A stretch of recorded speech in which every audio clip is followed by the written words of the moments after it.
கண்டிஷன்ல வந்து கொஞ்சம் அமௌண்ட் தான் எடுக்க முடியும். If you want take bulk amount, நிறைய அமௌண்ட் எடுக்கணும்னா நம்ம என்ன பண்ணணும், நேரா பேங்க் போயிட்டு பேங்க்ல வந்து you will have a column call cashier counter.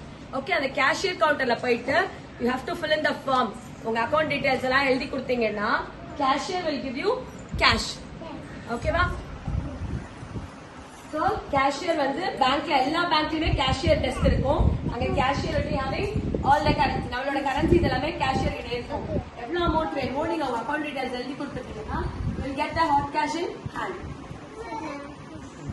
பேங்க்ல வந்து will have a special counter call bank manager. ஓகேவா? இவங்க வந்து ஒரு பேங்க்லயும் பிரான்ச் மேனேஜரா இருப்பாங்க. ஓகேவா? இப்ப நம்ம ஸ்கூல்ல எப்படி பிரின்சிபல் இருக்காங்க, அவங்க தானே ஹெட் எல்லாத்துக்குமே. அவங்க சொல்றதுதான் we have to follow. அவங்க சைன் பண்ணாதான் everything will be eligible. So அது மாதிரி பேங்க்ல you will have a manager. அவர் வந்து he has to sign each and every transaction. அவர் டிரான்சாக்ஷன் பண்ணி ஓகே பண்ணா மட்டும்தான் அந்த டிரான்சாக்ஷன் will go. உங்களுக்கு பணம் வேணும்னாலும் சரி, லோன் வேணும்னாலும் சரி, எல்லாமே மேனேஜர் has to authorize. அவர் சைன் பண்ணா மட்டும்தான் you will have the transaction done. So அந்த post called as branch manager. He is the head of the branch.